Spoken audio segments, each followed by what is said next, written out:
Ассалаумағалейкум, әулем бар баршаға.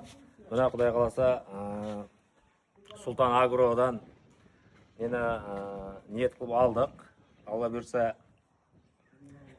Құдай қаласа, мына жақсы ниетпен алып жатырмыз. Жүзіміз жарық болып, елдің қызметінде жүру бәрімізге нәсіп қылсын. Ниет қылғандар болса, мына Сұлтан Агрода мына Қазақстаннан күзетушілер болатын болса, егер мына Қазақстанға да мына шарт береміз деп айтып жатыр.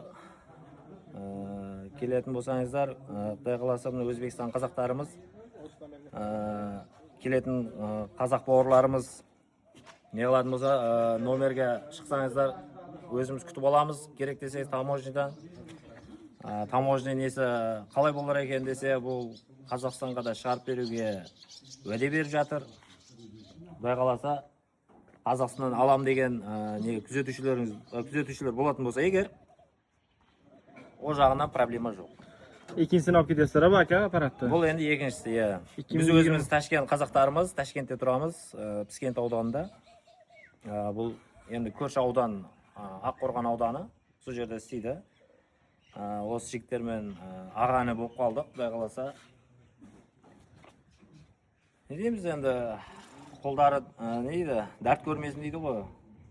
Жұмыстарына сәттілік, алға баса берсін.